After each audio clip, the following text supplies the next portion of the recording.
last night. Thank God. That's a nice stuff. Hey, you know not to go against me when I'm running hot. Are you went hot? head-to-head with me on Rams and Bucks. You were right. Surprising. Well, listen, the week-to-week theory, zigzag theory, just put it in play. It is insanely effective. The public is going to go after what they just saw. Everybody's going to bet Baltimore this week, whoever they're facing. I think it's the Bengals. Yeah. That's an interesting game. Yeah. All right, we do it every Monday. Colin right, Colin wrong. Here we go. Where Colin was right. Well, I predicted before the season Kingsbury would be a home run higher and Washington would make the playoffs. I said they're going to be the surprise team. They'll make the wild card. Yeah, well, they may win the division. Kingsbury's been a perfect fit. Washington has more, listen to this, more scoring drives than incompletions. I don't even know how to explain that. That's ridiculous. That's video game. That's ridiculous. Through 4 games, Jaden Daniels has the highest completion percentage in league history. 82% of his passes. I was told before the season, get on the Washington bandwagon early.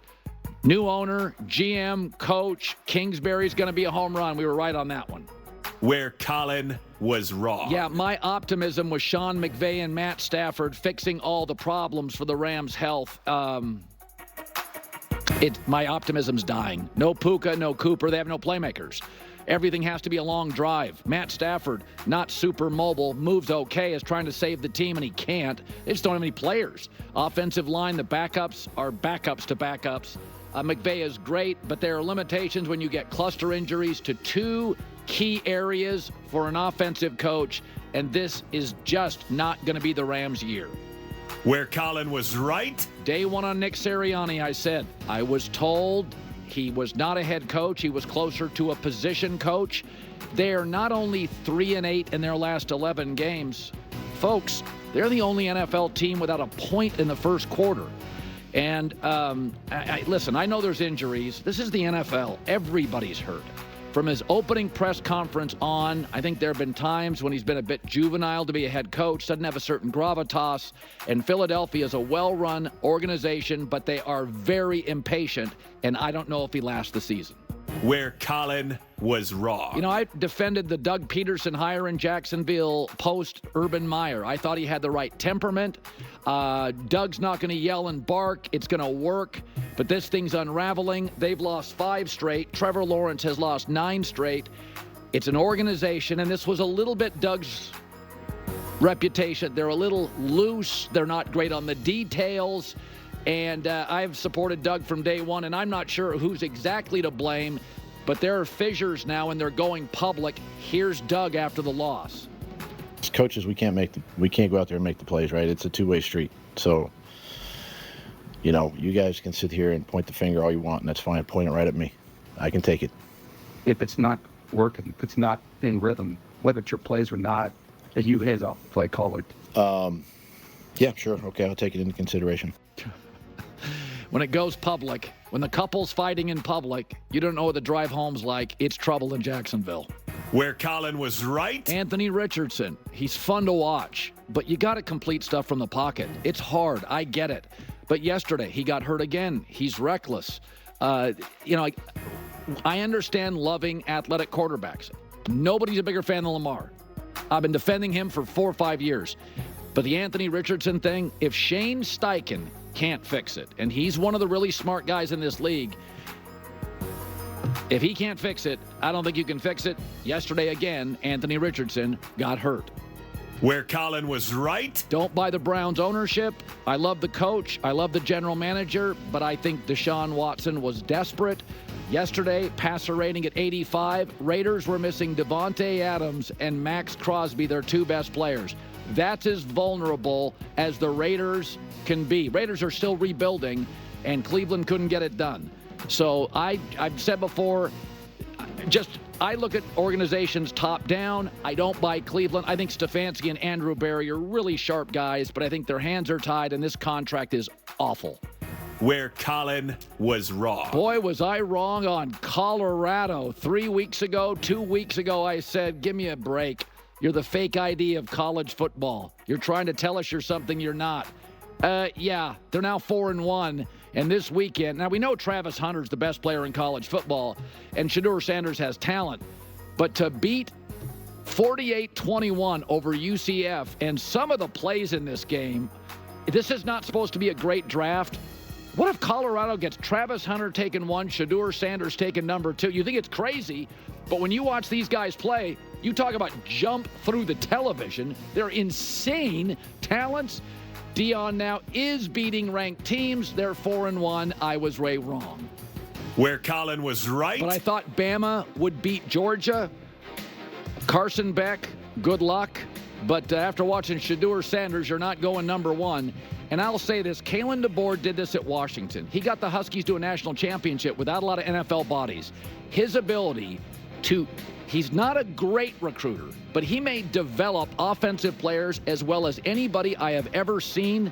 This game was a blowout early, then Georgia pulls back. But I said when he got the job, it would be the greatest coaching handoff in the history of college football. I said, he's basically Saban on the offensive side of the ball. And to take that lead and dominate Georgia that had won 42 straight games, go back and look at what he inherited at Washington and what it became. The guy is a marvel. Where Colin was right. I said, be careful about telling me the Saints are going to rule the league. You got a new coordinator, but I think Derek Carr's more middle of the pack than elite. Dennis Allen last year, questions about the coaching. I think Atlanta's going to win this division. I think Tampa's been a great story. But this offense, to me, in the first couple of weeks was not sustainable. Now, maybe Washington Commanders' offense isn't sustainable either, but Jaden Daniels just looks different than everybody else in the league. Where Colin was right, where Colin was wrong on a Monday. It has been a year for underdogs. I'll say that. Matt Hasselbeck, 18 NFL seasons, a Super Bowl, 3 Pro Bowls, is joining us as he does on Monday. So, boy, it's a week-to-week league. I was saying this is that I think, you know, Brady was pocket, Jared Goff is pocket, Kirk Cousins pocket. They're excellent. They're real pros. I mean, obviously Brady. But there is something to be said with rule changes and the elite offensive coaching. Moving the pocket helps. And everybody wants the mobile quarterback, but yet I don't think there's a quarterback in the league that's good that gets criticized more than Lamar Jackson. And I'm like, guys, time out. You keep telling me all these guys that run you love. That's the best I've ever seen. But, man, when I watch him, I think he's also really capable from the pocket. It's not just a runaround guy. And it feels like he's getting better in the pocket. What do you see? Yeah, Colin, I agree. I think he's a phenomenal pocket passer, full field progression reader. You know, some of those other guys that you mentioned, you know, Tom Brady, I think of Peyton Manning, I think of some of those guys, Phillip Rivers, they had no choice but to be a pocket passer. I worked for many years with Steve Young, and he would always talk about how he thinks it was more difficult for him to become a pocket passer because he knew he had the ability to just kind of take it and run. Yeah. And I think you see Lamar over the course of his career, when they're playing meaningful football in December, he's banged up. And so he needed to find a way to, you know, sort of like preserve himself and be ready for his team when he needs them. And I think you get the best of both worlds right now. I think you get a full field reader that can see the whole field. And obviously, he's the most talented runner that's ever played the quarterback position. Yeah, I mean, you're watching the linebacker between the linebacker and safety. Those are hard NFL throws against McDermott. You know, we all want the athletic quarterback. That's the best one I've ever seen. And I think Buffalo generally is well coached on defense.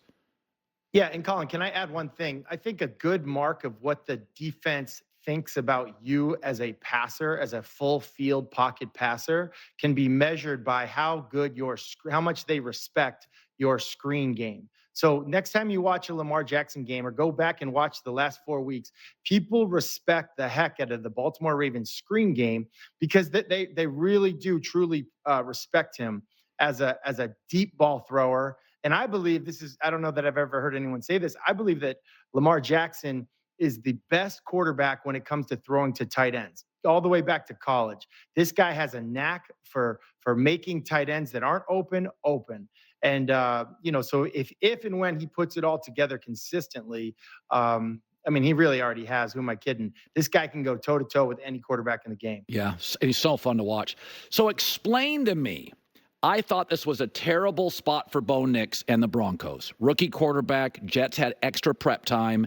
Aaron's one of the smartest guys out there. And it was 13 penalties, a lot of offensive stuff pre-snap. Explain that to me. So after the game, the coach says this, the quarterback says this. I don't know. You do. What? And these are veteran It's a O-linemen. frustrating game, bad weather. I mean, they expect to score. Here's the deal. The Jets have an awesome defense. And I think I said it the first time I talked to you. They just need to scheme up some fun offense and let Aaron Rodgers be the point guard. They don't need him to play NBA superstar ball, although he's capable and he had some great throws and great plays in that game. But I think what we're talking about at the press conference, Aaron Rodgers is backed up on like the 1 yard line and he uses his great hard count. Nobody's got a better hard count than him. And the Jets jump. No big deal. Half the distance to the goal. You lost six inches. You would have gained 5 yards. Okay. Then they went on a hard count again.